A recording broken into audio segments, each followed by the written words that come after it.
panel members. Thank you. Thank you, Venkatesh. After initial comments from Dr. Damodar and Professor Rajapurkar, we will take discussions from other audience. Dr. Damodar, you want to? Yeah. Hi. Thank you for the invitation. Happy to be part of this forum. It's a great talk. I really enjoyed both the talks. I just wanted to have a few words about radial artery interventions. I've done few, but the main thing is the advantage of this is for, especially I noted for radiocephalic AV fistulas, mainly. You can intervene the juxtaanastomotic lesions, but for brachiocephalic AV fistulas, as you all know, most of the times the cephalic arch is the culprit. In that situation, you may run into problems if you rupture a cephalic arch. So you have to be really careful what your, what type of lesion you are intervening. I mean, it's definitely a complementary for radiocephalics. We can just cannulate and intervene the juxtaanastomotic lesions, as I said. And you showed a case of intervening a brachiobasilic AVF, which had an extravasation. Sometimes it can be very catastrophic. I mean, it is used as an adjunctive, but of course, it has its own positives and negatives. But definitely there is a huge learning curve. And, first thing is the patient is the first and fistula is next. So if you have a massive rupture of the radial artery, it can be, I mean, it has its own positives and negatives. So you just have to be very careful cannulating it and using it. Central venous stenosis you covered. I mean, definitely this is not the best way to intervene the central venous stenosis through the radial artery, because you probably have to end up putting a 12, 13 balloons, and also if they need an intervention with the stent, it is difficult to go through that access. One other advantage, I used to work at Oxner Clinic Foundation. My colleagues has published a paper in Journal of Vascular Surgery. I have done few cases of radiocephalic declot using this access, distal radial artery. This is an advantage, but you have to be very careful when you are pushing the clot centrally, because you don't have that much luxury as going through a fistula proper. So it has its positives. So when you are using angiojet and all those things through a small bore artery, you just have to be really careful. So it is a complementary, but it has its positives and negatives. Those are my comments. Thank you. Thank you, sir. Thank you. I also enjoyed the talk quite a bit, and I do use the radial artery puncture for radiocephalic fistulas, particularly as rightly pointed out that you have about 2 centimeters at least beyond the fistula. The only thing I do differently is that I leave a guide wire there while I am withdrawing the sheaths to come into the radial artery. If you've gone into the fistula or if you're in the radial, I leave the guide wire in the fistula while I am withdrawing till I have come to the radial artery. And if I'm not in the right place, meaning if I'm in the radial artery and I want to go into the fistula, I put a second wire into that before I withdraw the radial artery, so that you never come out and miss the access. That's the only technical point that I would say. I don't do the ultrasound guided puncture because I've got used to doing blind punctures. But you're right. My colleague Hardik Patel in the department always uses ultrasound, and I almost never use an ultrasound to do it, simply because I'm not good at ultrasound. Venkatesh, I do snuff box AV fistula create quite frequently, and I always see that the vein is just above the artery. So that be a problem when you do blind puncture in the snuff box. Exactly, sir. As you could have observed in the video I have shown, as you screen the radial artery, over the radial styloid, there is literally nothing else which comes in the way. It's going to be only radial artery. Even if you're going to do it blindly, you're not going to damage anything. If you're going to do it under guidance, there's no fear at all. On the other hand, in the snuff box, there are a few things. It is concave, so it's very difficult to place the probe in. And there are other structures which come in the way, most importantly, the tendons, the extensor pollicis longus and brevis, in addition to the cephalic vein you rightly pointed. So sometimes, particularly when you're going to do it blindly, it's quite possible you hit the vein instead of the artery. You may end up having a hematoma. The only advantage is that if you even, let's say you're going to have a hematoma, you always have a proximal site to work on with. On the other hand, if you start proximally, if you end up having a hematoma, might be difficult to enter the artery again. So, but under guidance, I think it should be possible, sir. I thought of asking you one question at this juncture. In the last 70, 80 cases, I have tried the radial arterial access. Maybe I would say 5 or 6 times, 6 of the times, it was difficult for me to enter the artery at all. I see the artery under guidance, but it could not enter the artery at all. So you do a lot of anastomotic work, you do the surgery per se. So I'm asking you, is it a good idea to do a bit of dissection, see the radial artery, pass a needle, pass a sheath, if you find it difficult to put it under guidance? I always thought that could be an option, but I do not have the guts to do that. Something like cut down and putting Yes. in the... Yes, if you are really desperate. Well, you can always come from above, retrograde, number one. Yes. So, as you said, that there are pluses and minuses for each. It's a question of what you get used to, what guide wires are you familiar with, the way in which you hold your needle, the way in which you put a bolster under the wrist. All those small things do matter. And it's generally not a good idea to keep changing your method because somebody showed a slightly different one. So if you got used to one, continue to use that is what could be my advice.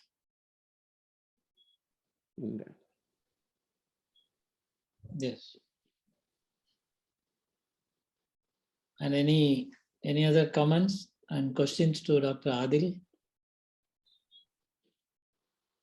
Not from me, it was a learning experience to me. My radiologist does it. I rarely ever stand there. I trained in the time when ultrasound was not there. So I don't consider myself to be good at doing ultrasounds. So that might be one reason why I don't do it myself that way. Dr. Adrian, please unmute. I mean, allow others to unmute and come out to their questions. Whoever is controlling the mics.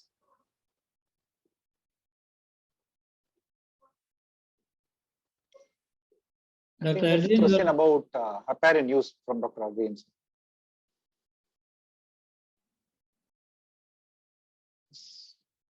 Girish, unmute others. Dr. Adrian wanted to tell something and he found his mic muted. Yeah. Host Girish. Oh, we got it. Somebody did it. Yeah. This was a great presentation. So I think somebody is asking the questions I also asked. One is pain.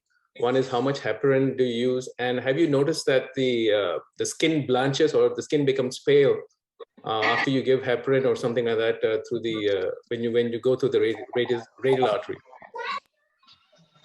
Thanks, Dr. Adrian, for the question. Nice to see you here after my stint there at Louisiana. So yes, I have to admit, I have learned quite a bit from you there. Thanks a lot for that. Yeah. So heparin, I always use 5,000 units. That was not the practice when I started, but unfortunately we lost a fistula once, and after that has become a common practice. I use 5,000 units. Once you puncture, pass a sheath, the next step is to give 5,000 units heparin. Not really sure if that is a general recommendation, but that's what I follow. I have not faced any issues with bleeding so far. But again, there's no major thrombus as well, secondary to the puncture. As far as the pain is concerned, I always resort to fentanyl nowadays as the first choice agent. Start with 25 mics, go up to 75 mics.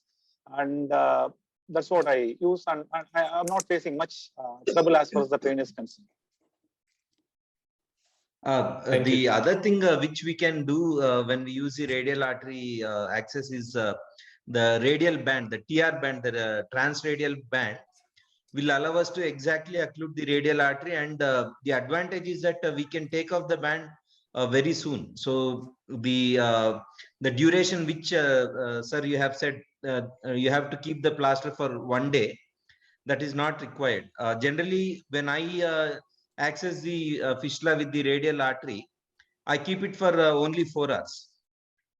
And with the transradial band, which our cardiology colleagues are using these days, you can occlude it, and the duration is much lesser. It's very much shortened, and the advantage is it occludes only to the point of puncture. So that is one thing which we could explore upon. Yeah. I think it's Dr. Aadhil, when you get B lines, A lines will disappear. Is it always, or sometimes you get both? No, sometimes we get the both lines, but the specific B lines are those lines which cut the A lines, which pass from the pleura to the far field. If there's the significant B lines. Otherwise, if there's a short B lines, there can be the B lines. When the septa are thickened in other conditions, there can be the small B lines.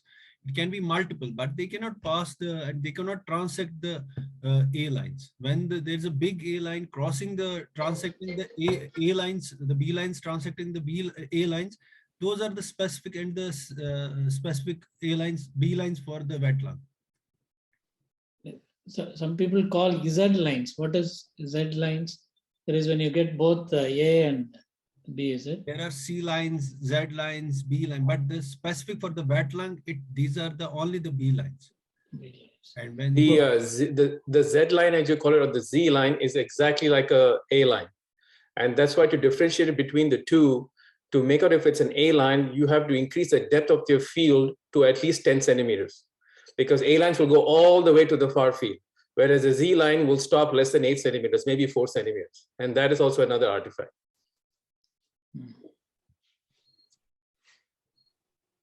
Somebody in the chat, Mr. Joseph. There's a person, Hello? Mr. Joseph, in the chat who wants to say something. Yeah. Hi, Bala, hi. Hi, Joseph. Yeah. Hi. Just a quick, I was very happy to listen to excellent presentations. A quick comment about the... Joseph is a vascular surgeon from UK. Just to introduce him, yeah. One of the things about accessing either radial or brachial arteries, I've not done as many numbers like some of your colleagues, but when I used to do the fistuloplasties, I used to put a micropuncture sheath in the brachial artery and leave it in place and use it for angiograms. And I used to use the venous access for the plasty. The reason for doing that was micropuncture in a healthy brachial artery is very easy to stop the bleeding when you take it out. And if you leave the micropuncture sheath throughout the procedure, you get actual physiological picture of what's happening in the fistula, because the fistula flows from the brachial through the fistula into various vessels. And also, if you have particularly a patient who has got advanced atherosclerosis or a diseased radial artery or ulnar artery or palmar arch or branches, for example, you get a diagnostic angiogram when you have a micropuncture sheath in the brachial artery. And that gives you a good idea of what the hemodynamics is. And then if you find a problem in the venous or arterial side, I separately puncture the fistula vein and then angioplasty the artery or the venous vessel. So I found that if you puncture small arteries, it depends on the patient population, particularly in patients who have diseased heavily calcified arteries. It's safer to puncture the bigger vessel if you can. And the venous puncture, in my opinion, was more easy to manage than the arterial puncture. And there's no limitation to the size of the sheath you use. If you use the venous puncture, you can use whichever size you want. And when people with multiple problems, if you have a good sized vein, you can even put two sheaths, one going up, one going down, and you can close both by a stitch when you take by a first string stitch and you take it out. I'm worried about this venous puncture because quite a few times I was spoiled whatever the venous part which was left by putting in the sheath, and so arterial looked very interesting. Sir, Joseph, sir, when you said you use the micropuncture sheath, so what is the direction which you use, sir? Was it antegrade or retrograde? Usually I use antegrade, but before we do the procedure, we have a good Doppler scan to know what the situation with all the vessels, so we know exactly what we're going to deal with.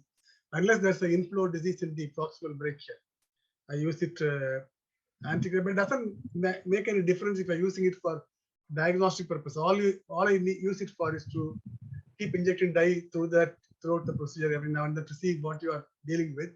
If you put a sheath in the brachial artery, the radial artery, for example, distal to the fistula, you create an artificial situation because the sheath will be occluding the radial artery. So the flow is not physiological. It will come against a block in the radial artery, so it will go into the fistula. And if you have the sheath in the vein is usually much bigger, and the sheath doesn't affect the physiology of the flow. So if you want to get a real physiological picture of what is happening in the fistula, it's better not to have a sheath. Of course, there will be indication. In my opinion, I may be wrong. In my opinion, if you have a sheath in a small outflow vessel, you don't get the real physiological picture of the flow. Girish, who would unmute Lal? Yeah. Yes. Yes. Hey, thanks, Bob, and thanks, Joseph. I, honest to God, it's been almost 14 years now. I never had to put a needle into an artery. Especially the couple of things that was highlighted about concern about losing the axis because of thrombosis, because there is a juxtaanastomotic stenosis. Anyway, you're giving of 5,000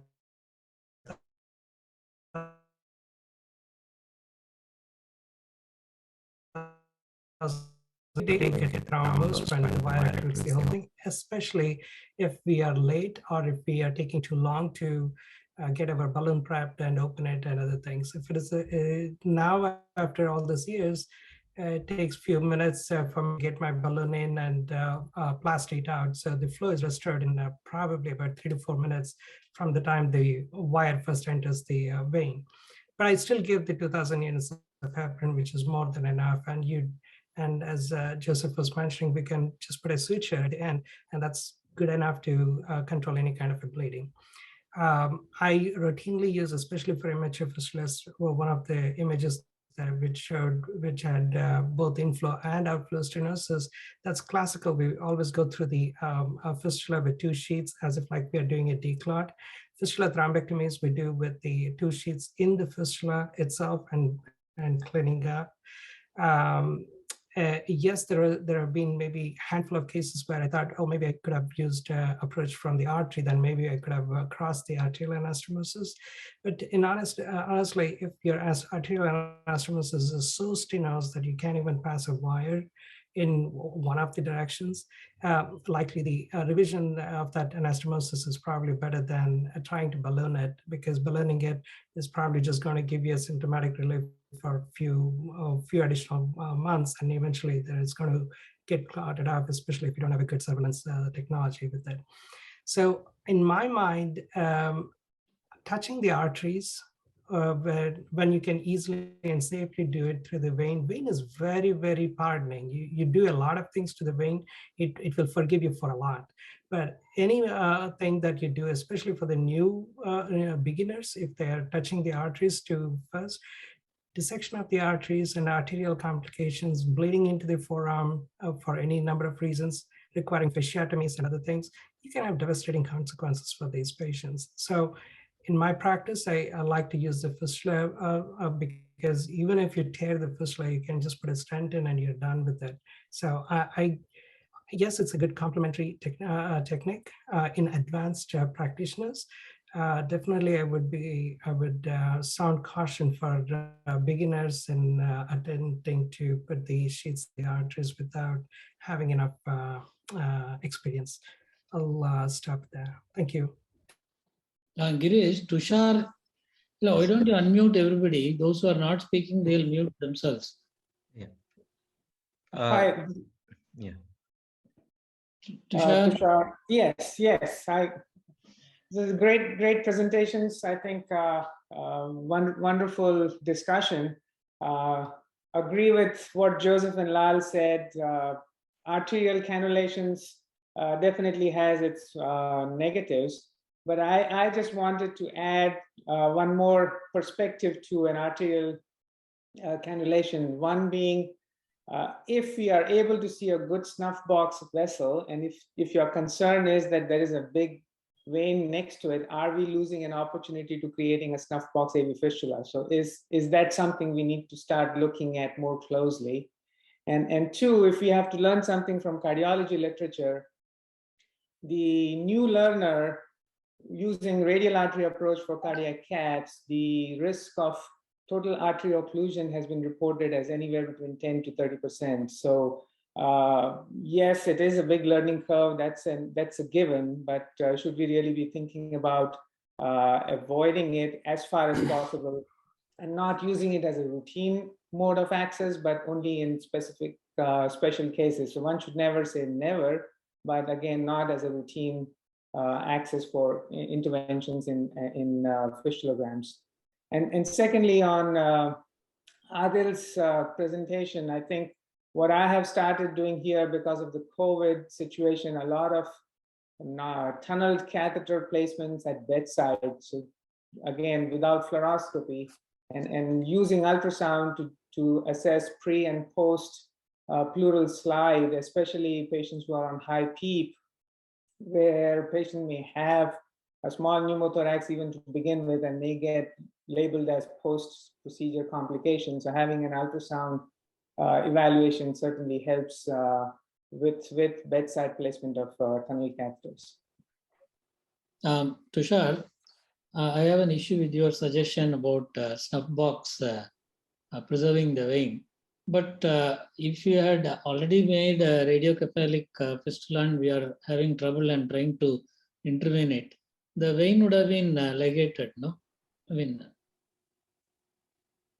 would you be able to use the... It's probably telling like we should have created a snuff box earlier. Earlier. Sir, actually, to be very honest, we are in an era at this point of time in our current practice. Our surgeons are more keen on doing brachiocephalic fistulas. So for us to find a radiocephalic fistula is a, it's a boon, which we see probably 1 in 5 or 6 cases. So for converting these brachiocephalic fistulas into RC fistulas, we are slowly, since we have started the vascular mapping ourselves, and we have been pushing with our surgeons to create more RC fistulas. So hopefully things will get better, sir. But as of now, the ratio is for every 5 BC fistulas, we are probably finding 1 RC fistula. Girish, let me ask Karthik Kodandam, I mean the host, you sir, allow everybody to unmute. Yes, sir. Yes, sir. Given the access. Sir. Yeah. Yes, Tushar. Yes, I mean, what Venkatesh said was right. That's what I was alluding to, that we should be discussing this when the fistula is being created, either by the nephrologist, which a lot of nephrologists create fistula in India. So why not look at the prospect of increasing, like you do, Bala, increasing snuff box fistulas and using that as a way to build awareness rather than use snuff box arterial interventions. I think the longer run, that would help the patients more. I had a thought, instead of putting a sheath in the radial artery, we're using a balloon known as a chameleon. I don't know if it's available in India, and we're doing it sheathless. It's not there in India. But would that be an option? Probably next year. But would that be an option to use that in the radial artery? I don't know how much trauma it will cause in the artery, but would that be a possibility? Sir, I think one practical issue here is the cost. So I think it's going to be a luxury for us to use a chameleon balloon in India because cost. Yeah, I understand it's a cost, but if cost were not an issue. So Dr. Jairaj, the chameleon balloon is one balloon which has an extra port where you can shoot through the balloon itself. You don't have to take out a wire. It has an extra port just to shoot, die. And so many people are saying using this as to their advantage and not putting a sheath. So that's the reason. And with this one balloon, you can do a Miller procedure. If you have a stuck central venous catheter and you're pulling it out, and you pull out the catheter and you want to make sure, hey, where is the stenosis? Have I torn something? You can put a chameleon balloon back in, and in one step, you can take care of a lot of things. It cuts back your time. Yeah, it's very beneficial even to use for the central venous stenosis and fibrin sheath disruptions and other. Yes, that's right. That's right. Especially fibrin sheath, we use it all the time now. I think we are immensely benefited by all our teachers being present in this forum.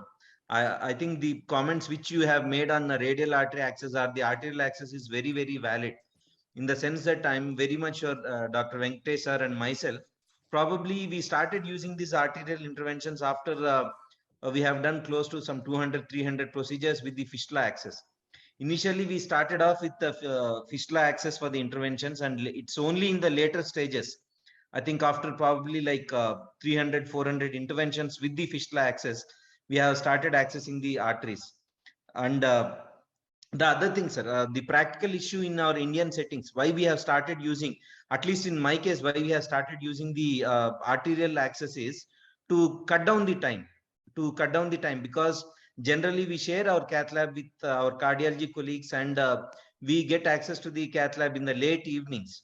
So one advantage which we felt in our Indian settings was that probably we'll cut down some amount of time when we are using this arterial access. So this is one practical point which has propelled us towards this arterial access, at least in my case. I think one of the things which you need to remember is that, as Tushar mentioned, in the delayed follow-up, quite a lot of these patients may end up having occlusion or stenosis of the radial artery. I don't have any experience about the actual number of potential finger and hand ischemia in your patients. But if you are likely to be dealing with the patients who have accelerated atherosclerosis, particularly in the diabetic or elderly population, who have pre-existing or consequent arterial disease in the radial ulnar and maybe in the wrist and palm, then by accessing the radial artery, obviously you are increasing the likelihood of some ischemia there. And also, you don't have any limitation. The time which you mentioned is actually not going to take much time at all. The micropuncture sheet which I put in the brachial artery is just a very quick puncture and ultrasound. You leave it with a tape, you just stick it there and use it for repeated angiogram, that's all. And you can do the procedure to the vein. You may, with the experience, probably won't have any more time. Puncturing a small artery with a sheath as the primary procedure, I would not be happy. In selected cases where you don't have the option of using the vein as an access, yes. But as a primary procedure, it is technically, it might be probably interesting and challenging to do. But on the other hand, I think it may be not in the best interest long term. But Joseph, cardiologists are all the while using radial artery these days. Yeah, but they don't know how many of the radial arteries come blocked and follow up. That comes to vascular surgery. Because quite often their radial punctures have complications which they usually treat the artery very with a disdain, not with much respect. And I so very agree with you. I mean, they are oblivious of the fact, and they even want to not acknowledge it. And though their own literature reports up to 30% of total arterial occlusions, even brachial artery dissection. So I'm always weary of these patients, especially ESRD patients who have a very high incidence of coronary disease, where they have to go in frequent angiograms. Now we are one axis that has functioned. We're trying to keep the patency, but then we are also probably not giving the true respect to the vessel that really needs to be used. I mean, the other comment I would like to differ quite respectfully from senior colleagues is that I think ultrasound must almost made mandatory, in my opinion, for doing any vascular work. And I have worked with very senior vascular surgeons who used to sort of dislike using the ultrasound for puncture, saying that I can do it with ultrasound. I'm not trained, but basic ultrasound for cross-sectional beam mode imaging takes probably half an hour's training for anybody. And particularly when you are dealing with the diseased vessels, you'll be amazed at the amount of information that you get with using the ultrasound routinely. You may see a plaque which you want to avoid when you're puncturing. And as somebody mentioned earlier, you might avoid a situation where you have high bifurcation. And you might avoid going through a big vein. You go through the vein and the artery. You may end up in the artery, but you would already actually put a big sheath through a cephalic or brachial vein in the cubital fossa without realizing it. And you might have spoiled the vein. So loads and loads of advantages for using ultrasound as a mandatory. and I think there should not be any reason for not using it. I completely agree. I don't anymore do it. I said that when I grew up, I did not have the ultrasound. And Sorry, I but didn't use it I at didn't that. mean to contradict. No. That is perfectly all right. The comment is correct, and it, as and when nowadays people will do, they must certainly use ultrasound. I was asked by Bala to state my experience. That is why I said that. Today, in my department also, my junior colleagues who are the ones who are doing it, they always do it under ultrasound puncture. Even the femoral artery puncture, they do it under ultrasound only, and not blindly. Thank you, everybody. If there is 5 minutes, I need some guidance from Professor Rajapurkar about my renal artery stuff. I'll take 5 minutes. Feel free, your job, your call. Any progression for that, but we have already discussed? We'll try to open the topic today. Okay. We'll ask Dr. Rajapurkar. Yeah, he's active in intervention. Yeah. Previously, I thought that long back 2018, I was inviting him as for the workshop. I planned that time to the. Very good morning to Anil Agharwal sir from India. Nice to see you. Good morning. How is everybody? Yeah, good morning, sir. Hello, sir. Morning, sir. Hello, good morning, sir. Good morning. Dr. Anil, I think sometime later in the meeting, you should guide us how to, go about getting accreditations amongst ourselves from here, how to start. Some suggestions and ideas, because everybody disturbed that they don't have a accredited validation. Sure. Yes, I think the best thing is that you practice in India. The practice in US is different. Practice in other countries is different.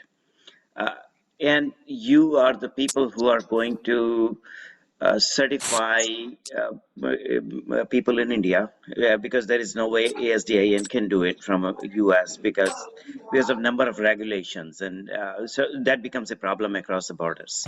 So I think it will be great if you you develop a society like ASDIN or a group. It doesn't have to even be a society. I know there are a number of interventional societies in India. So you work with a group of people, create a work group that can create your own. I'll be very happy to provide you what we have here at ASDIN. So you already have this structure, so you don't have to start from the scratch. But then you can actually utilize those criteria to create some guidelines, how you're going to certify people, how you are going to certify the centers, what should be the requirements. So those things are already there. On the same model, you create your own. Eventually people will start recognizing you if you get enough support. So if you get support from all the societies, the bad thing will be that So your mic is off. Your mic got off. Somebody. Yeah. Yes. Okay, sorry. Sorry about that. So the good thing will be if you can collaborate together and everybody comes to the same page and you create those criteria, then we can help you with the guidelines from ASDIN, how to do certification and accreditation. So there are a number of people in this meeting today who can help you. So Dr. Sequeira just joined. Dr. Nair will be here. So we all are willing to, and we are in the current executive committee. So we have a little bit of advantage. We can help you. And it's a great idea to have a certification and accreditation because there are turf wars everywhere. Where the surgeon says, who is this guy doing from nephrology doing these procedures? So it will be really good support for you. and for interventional nephrology. Sir, we are already on the verge of floating Indian Society of Diagnostic and Interventional Nephrology.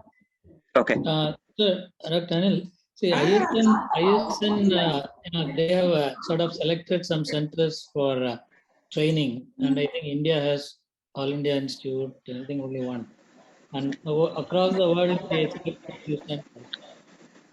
Yes. So if there are more centers selected from here, if not by ISN, by ASDIN, something like these centers are good enough to give training. Will that make any difference? Yeah, that's an excellent question. Actually, I happen to be the chair of the Interventional Nephrology work group of the ISN as well. So last year we selected about 15 centers across the globe. So nobody said don't apply. So there was only one center from Dr. Agharwal from All India Institute, so that got selected. I cannot remember if there was another center. So it will be actually great. I was talking to them, talking to our team last week that we need more centers. And Tushar is here too, so he has background on that as well. Welcome, Tushar. So what we are talking about is number of centers, training centers across the world for the ISN to choose for the ISN Scholars Program. So right now, they're all busy with the ISN meeting, and they do not want to do anything during this round. But for the next round, I'm pretty sure we will need more centers which can train people. It is extremely difficult. I saw many Indians applied for Korea and Japan and other places to get trained.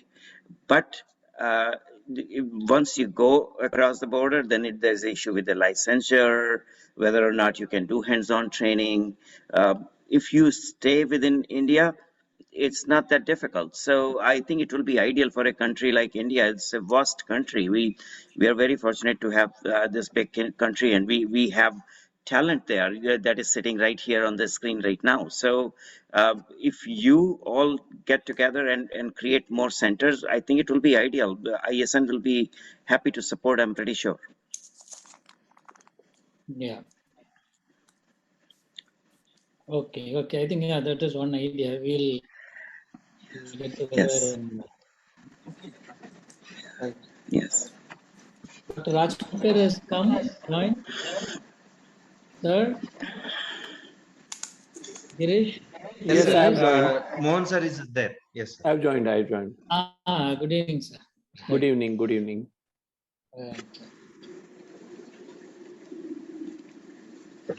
We were just talking about how to get this accreditation procedures in our country for our interventional nephrologists. We're getting ideas from them, and I think we should be also thinking about it and guiding us, maybe later in the meeting or another time. Because it's high time we have get some sort of for ethical purposes accreditation for the nephrologists who will get into intervention. Yes, I agree, but there aren't too many centers who do focused work over a long period of time. And when it comes to, say, center like ours, where we do fair amount of intervention, the problem that happens is we have to train our residents first before accepting somebody else. So if we accept somebody and then are unable to give them hands-on work, becomes difficult.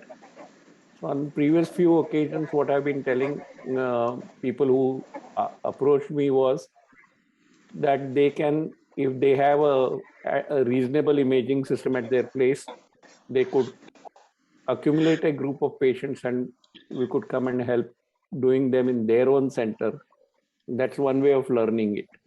Now, as far as accreditation is concerned, the accrediting bodies in India are either the National Board of Medical Sciences or National Board of Examination for Medical Sciences or the MCI, that sort of a body. They require a lot of paperwork, time, previous experience, and so on. Not very easy to get through them. So accreditation through Indian Society of Nephrology, again, there's one group which is running this course quite regularly, and Tushar visits it quite regularly, and I have been to their meetings as well several times. The Avatar group. We did write out a curriculum where myself and Tushar were also involved. That curriculum is quite ideal, but I don't know whether the National Board of Medical Sciences would accept it as a intervention course. What would be the eligibility for admission and so on. Now, if you look at nephrology practice in India, a large part of our practice is clinical nephrology, dialysis, but our access to cath labs is low. Now, if you wanted to purchase your own cath lab, unless you associate with other interventionists, to make it a cost-effective thing in India, I find is very difficult. At our institute, we have a cath lab, but we also involve some cardiologists to come and do cardiology work. Now, because our institute, we are the primary people, therefore, we have direct access. At other institutes or other hospitals, happens is that it's under cardiology care, and there are a lot of turf issues as to who does it and who gets an access to it. Yeah, so I think the way forward would be for the academic institutions to take the lead, sir. Centers like SGPJ or any medical college with good facilities. Those are the setups which should take the lead. But as Professor Rajapurkar said, see, even his center, he doesn't have so many posts to take all people who are interested. So something in the lines Dr. Aadhil was discussing, he has more or less designed a package, online program, which can be, spread for 6 months, 1 year.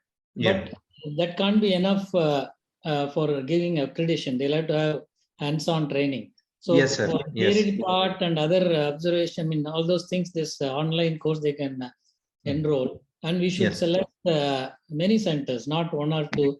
Maybe, the procedure-wise, a cath lab may not be available in all centers. So people who are doing cath lab work, people who are doing AV fistula, something like that.